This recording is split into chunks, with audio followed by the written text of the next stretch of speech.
Dans la vie, il y a un paquet de choses que j'ai du mal à comprendre. Mais s'il y a bien une chose que je peux véritablement comprendre, c'est le fait d'être puni. Parce que dans mon enfance, j'ai vécu un total de 547 jours et 16 heures enfermé au trou. Et après 1 an et demi de recherche intensive sur le terrain, j'en suis arrivé à la conclusion qu'être puni est une expérience absolument à chier.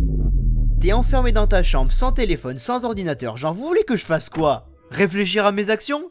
Jamais de la vie. Être puni m'a fait faire les choses les plus stupides pour m'occuper. Genre je faisais le poirier, je tapais ma tête contre le mur, je jouais avec le bloc-porte. Putain, je me faisais tellement chier que j'ai fini par lire quelques pages d'un livre comme un giga nerd. Et maintenant que j'y pense, Percy Jackson et la bataille du labyrinthe fut une lecture grandiose. Et à mon avis, il n'y a qu'une seule chose pire que d'être puni, et c'est de finir en prison en étant innocent. Bon, après réflexion, il y a un certain nombre de choses pires que d'être puni. Une d'entre elles étant d'être puni pendant les vacances d'été. Entendre tous ces enfants heureux, la musique du camion à glace, penser à tes potes qui s'amusent et devoir ignorer les filles qui lancent des cailloux à ta fenêtre pour que tu les rejoignes. Tu peux juste aller te coucher et pleurer parce qu'il n'y a jamais eu de filles jetant des cailloux à ta fenêtre pour que tu les rejoignes.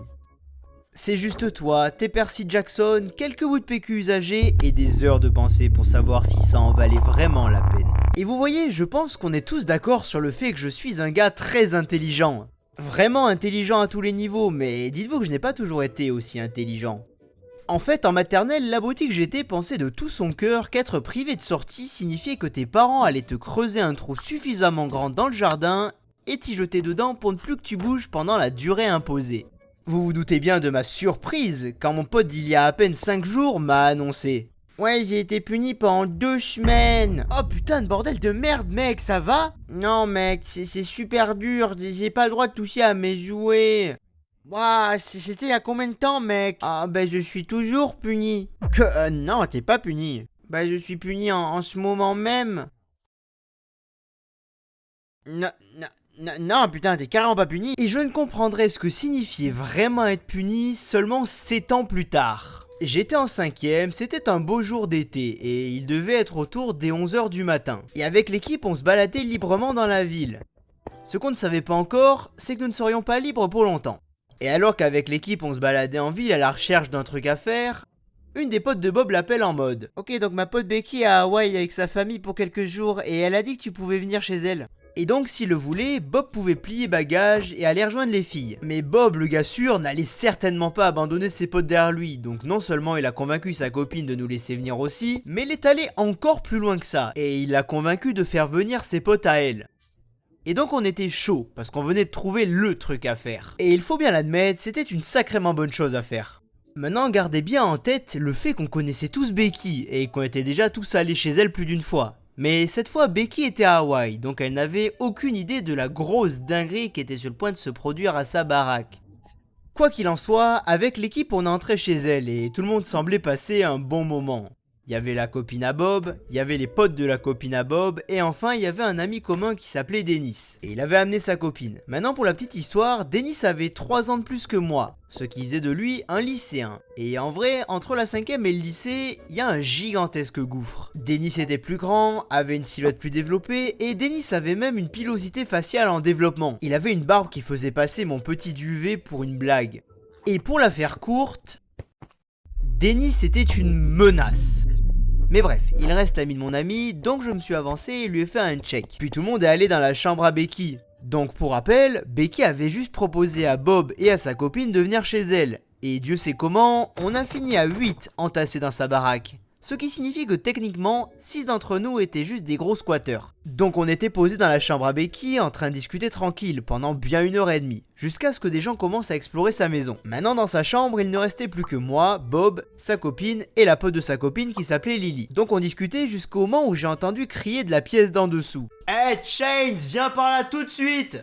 Et je ne sais pas exactement à quoi je m'attendais en entrant dans cette salle de bain, mais ce n'était certainement pas à voir Dennis lâcher une capote remplie d'eau sur la tête de Billy. Et bien entendu, j'ai rigolé, parce que ce qui se passait était absolument hilarant, mais ça m'a aussi fait me dire qu'on ne devrait peut-être pas être ici à lâcher des capotes sur la tête des autres. Mais qui étais-je pour dire à Dennis qu'il avait à faire? Il avait de la barbe, donc selon mes standards de l'époque, c'était un homme mature. Donc j'ai fait demi-tour et suis retourné à la chambre, et j'ai continué à discuter avec Bob. Et alors qu'on parlait, la musique devenait de plus en plus forte. Et Dennis a commencé à petit devenir une menace. Et ça en est arrivé au point où le son des enceintes saturait et Dennis lançait des bombes à eau en capote depuis le balcon de Becky.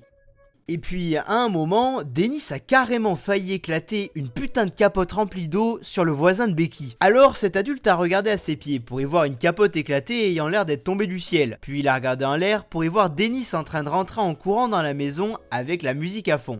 Pour ensuite continuer sa route.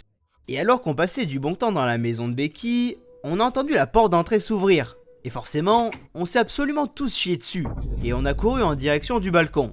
J'ai envoyé un message à la famille qui habite ici et ils ont dit que personne n'est supposé être dans la maison. Tout le monde doit dégager tout de suite ou alors j'appelle les flics. Et c'est exactement ce qu'on a fait. Pas d'embrouille et on s'est direct barré de la maison.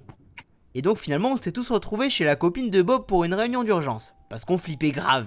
Et du coup la copine de Bob et Becky s'écrivaient, et Becky lui disait « Mes parents sont furax, ils veulent parler aux parents de tout le monde, et ils savent combien vous étiez. » Alors on s'est concerté et mis au point un plan infaillible. Ok, donc on donne tous notre numéro de téléphone à Becky, on lui dit que c'est celui de nos parents, et on répondra en jouant les parents extrêmement déçus de leur enfant. On s'est tous mis d'accord sur ce plan, et la réunion de crise était terminée.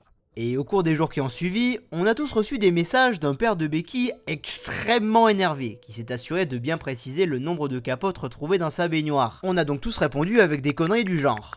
Bonjour monsieur Bakerson, je suis sincèrement désolé d'apprendre les actes irréfléchis de Chains et l'irruption dont il s'est rendu coupable dans votre domicile. Soyez assuré que Chains goûtera à la juste colère de cette large ceinture en cuir, laquelle s'abattra fermement et à plusieurs reprises ses fesses, afin de le corriger pour ses actes odieux. Merci de m'avoir signalé cet incident. Mais voilà que cette débile de Lily a répondu juste en disant de la merde du genre. Cher monsieur Bakerson, merci de me faire savoir cela, mais Lily n'a rien fait de mal, étant donné qu'elle ne savait pas qu'elle n'était pas autorisée à être ici. Et en plus, j'ai juré, elle a rien fait de mal. Veuillez respecter ma fille. Point barre. Et juste avec ça, notre plan infaillible était baisé. Et le père de Becky nous a tous répondu en disant « Vous viendrez à la maison aujourd'hui à exactement 15h30 ou bien j'appelle la police. » Et bordel, avec le recul, je me dis que le père de Becky était certainement en train de bluffer. Genre si j'y étais pas allé, qu'est-ce qu'il aurait dit aux flics? Gendarmerie bonjour, que puis-je? Hey, y a 8 enfants qui sont rentrés à la maison il y a 3 jours. D'accord monsieur, par effraction? Non, en fait, en fait c'est ma fille qui leur avait donné les clés. Alors pourquoi vous nous appelez en fait? Parce qu'il y avait des capotes dans la baignoire. Mais comme je vous l'ai dit, j'étais pas bien futé. Et ça m'est même pas passé à l'idée de me dire ça. Du coup tout le monde y est finalement allé. Et le père de Becky nous a fait nous asseoir. Puis nous a fait appeler chacun de notre tour nos parents pour leur expliquer ce qu'on avait fait. Et je fus le premier à y passer. Salut maman, donc je suis allé chez Becky l'autre jour mais elle était à Hawaï et j'étais pas vraiment invité. Il y avait des capotes dans ma baignoire. Il est bien entendu inutile de préciser qu'on s'est tous fait démonter. Et moi j'ai reçu ma toute première punition. 1 mois complet au trou.